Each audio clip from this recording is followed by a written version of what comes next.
Good morning, YouTube. Today is my week 11 snap-anniversary for my Achilles tendon rupture. My rupture was a complete rupture, 2 centimeter gap, occurring on December 10th, 2019, playing soccer. So another update here. I'm on my week 11 from the injury date, week 11 in 2 days. I was a little sick this week, so I had no voice to do a video, but all better now. So just wanted to give you guys another update. I did see my surgeon, and I had some good discussions with him. One of the things in my last video I wanted to dive into was my MRI reading said my Achilles had severe tendinosis. So I was really interested to know what that really meant. Did it mean my other Achilles was at risk for rupture? Is it the cause of the rupture? All sorts of questions about that severe tendinosis, what it really means. And my podiatric surgeon kind of went, over it with me and said, don't put too much stock into what that reading says. Number one is healthy tendons don't rupture. So of course there was something, not quite right with the tendon, the Achilles tendon that caused it to rupture in the first place. And it's easy to have our imaging done and the radiologist to put, severe tendinosis, that's the cause here. But say I had that same exact imaging done a day before the rupture, would he have written severe tendinosis? Probably not. He probably would have put moderate tendinosis. So severe, moderate tendinosis, don't put too much stock into it. It's kind of an easy thing to pinpoint after the fact. But if you were to image somebody who was completely healthy that didn't have any injury, and it looked the same as mine, it probably wouldn't have said severe tendinosis. It wouldn't have drawn any red flags like this guy's going to rupture the next time he plays any sport. It's not, you can't look at it like it's a one-to-one, like this kind of tendinosis equals this injury percentage chance of happening. So that did kind of take a load off my shoulders. I kind of was hoping that would be the answer because I don't want to be scared of my other one popping the same way. And it shouldn't affect the way you live your life. So good to know. He did really, I asked him about my dent in the Achilles that I still have, and he kind of gave it some good pinches, some tugs, some grabs, kind of pulled it around. Nothing that made me nervous, but definitely with some strength behind the pinch and the tugging. And he's like, don't worry about this dent. That Achilles feels really solid, really strong. He's like, there's going to be some remodeling, some dents. Even when I do surgery, there's dents and there's new things that make it look a little bit different. And he said it's going to smooth out over time, but don't sweat the dent. If you want to keep an eye on it, sure, but there's really no reason to have any concern with it. So another load off the shoulders that the dent, just kind of the natural progression of the healing. Some people might have it a little different than mine, but overall the Achilles felt super solid. And this is a guy who is a podiatric surgeon, so all he does is foot and ankle, so he's feeling Achilles all the time, and he said mine feels really super solid, really strong. And he's even remarked, since he does, I think he said he did over 1,000 Achilles tendon rupture surgeries, and I'm maybe his first case with the non-surgical. He's like, I hope you're documenting what you're doing, because he was so kind of impressed of how strong it felt at my last appointment, which was just before my week 10 mark. So again, encouraging. Another thing I want to point out is the remodeling. So I had knee surgery back in the day, and this is how my, here, healthy leg, unhealthy leg. You can see this muscle, compare to that muscle, never fully redeveloped. But this muscle, overdeveloped as a compensatory, so compensation mechanism. So this one never came back the same way that this one did, but then this one got bigger. So remodeling, things growing back a little bit differently, looking a little bit different. It's to be expected. You have an injury, your body figures out ways to make yourself function the way it wants to at its peak performance. It may not look the same. It may not look as nice, as pretty, but it will work again, some way, somehow. So the body knows how to recover, and it may look and feel a little bit different for the rest of your life. That's just part of the deal. So the rehab I'm doing is going well. My walk is getting stronger. Now I'm a week 11. I am allowing myself to put a little more load through the Achilles as I walk. I'm not doing any stretching, like intentful, purposeful stretching at all still. But I am allowing myself when I walk to feel a little stretch in the Achilles as I'm rolling from heel to toe.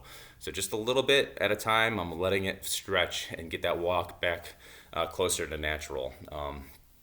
So still can't do any push my knee forward very far. I mean, it's a little bit better than 2 weeks ago, but I'm still negative on the flexion there, so I can't get my knee past my toes or even close really yet. But that's all purposeful.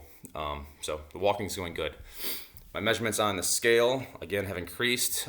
Didn't quite hit 75%, but when I start at the top and hold, like when I hold myself and put as much weight as I can and my foot up in plantar flexion, I can hold it pretty comfortably over 150 pounds. And again, I'm 180, 85 pounds in between there somewhere. So I can hold on my tippy toes at 150 pretty comfortable right now.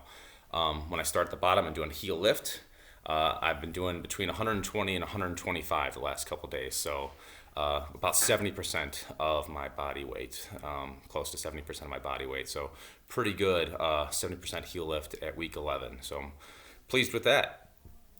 So I'm going to continue loading it more as we go.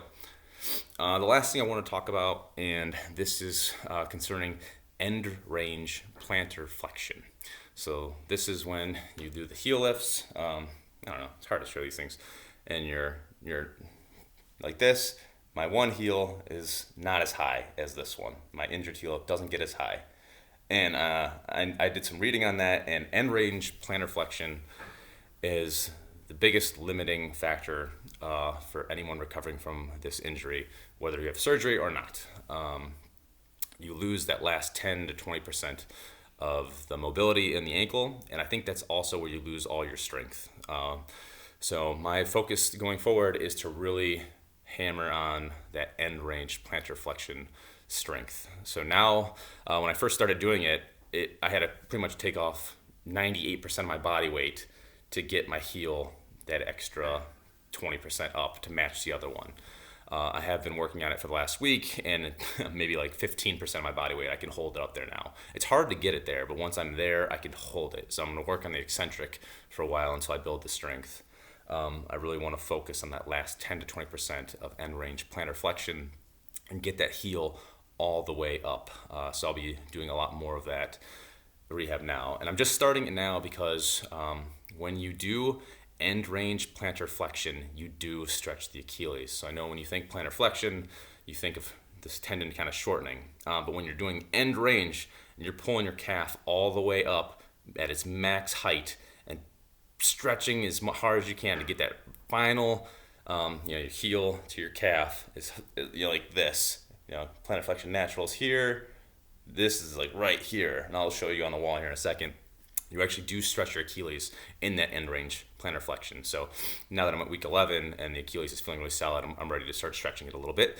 So now I will start doing more aggressive and intentful end range plantar flexion to try to redevelop that strength. So with the other heel lifts and everything too. So I'll be doing both of those a lot more now.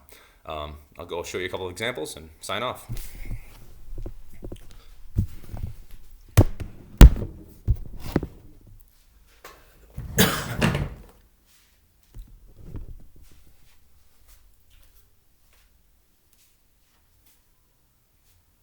So here's about 50-50 heel lift.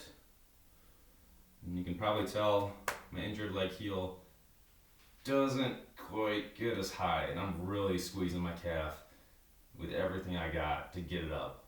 And then when I unload it, I feel like it gets that little bit extra height. And then I'll reload it. And then I start adding the weight, and I feel it come down. But pretty good. So I'll be focusing a lot more on that end range plantar flexion with the other rehab I'm doing. So I'm still doing the scale, I'm still doing the side stuff where I kind of start here and then putting almost all my body weight and then lowering down. And then a little bit more body weight on the right foot on the way up.